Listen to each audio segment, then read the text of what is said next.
Hello everyone, welcome to THR India. I am Vishal and today we're going to be talking about Viduthalai Part 2. It can be verbose and it can be preachy, but it is also a compelling character study about a terrorist who becomes our hero. That's my short review of the movie. Now let's go into it a little bit deeper. Watch out for spoilers. Bala, யாருன்னு பாரு. வாத்தியார் தாங்கய்யா. In the first part of Viduthalai, you'd remember the long trek Kumaresan undertakes to reach the camp where he is posted. Even for a story that takes more than 5 hours to unfold, you'd remember the slow pace with which he treks across terrains, water bodies and hills to finally get to the top. Until today, I felt the pacing was intentional because we needed to understand how remote and challenging it was going to be for Kumaresan. Narratively too, it was important for us to register the hostile terrain everyone in this movie was fighting over, right from the locals to the police and the mining corporation that wants to set up shop here.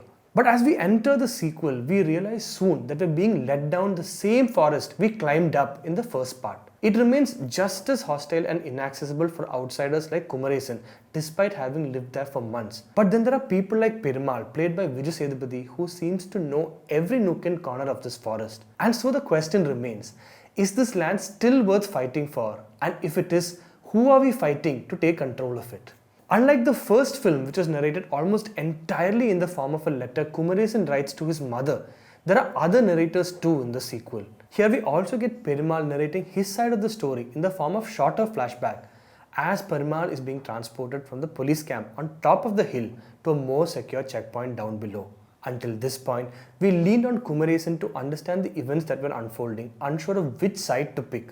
When the first film ended with Kumaresan capturing Perumal, we were still conflicted about what to feel about the leader of Makkal Padai and his mission that had eventually led to the death of dozens of innocent people at the start of the first film. But with each passing minute in Viduthalai 2, we find ourselves picking a side with real clarity. In the film's most striking scene, Kumaresan looks straight up and asks the question, who should we shoot and why should we shoot them?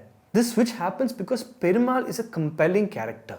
In the first part, he was treated like a ghost, a faceless phantom we had to fear. But the second part is all about humanizing this ghost, right from the time he worked as a simple school teacher in a small village back in the 50s.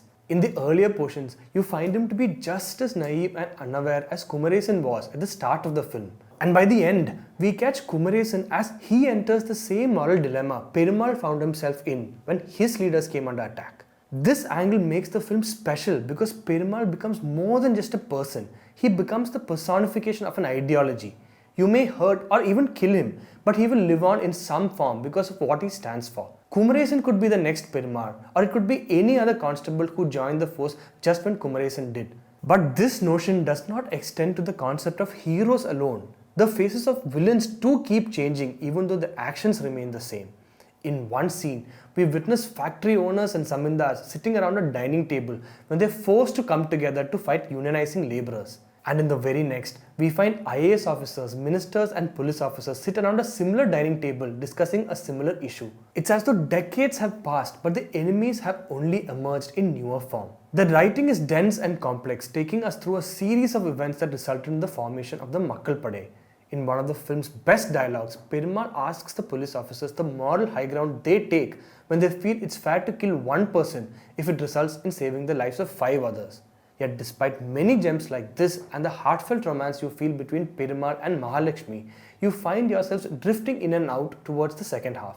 After a point, we feel like huge chunks of information are being dumped on us in the form of dialogues alone. The staging too, especially in scenes set within the office of senior officials, feel like they're from another movie, hurried and verbose only for the screenplay to be advanced. At nearly 3 hours, there are entire flashbacks that feel stretched and repetitive, conveying things we've already understood by then. Even when we feel disconnected with long stretches of dialogue, the film throws up so many questions about the moral dilemma felt by people like Kumaresan that we find it hard to look away. Velraj's bleached out visuals paints the forest with shades that never beautifies the hardships of the people living there.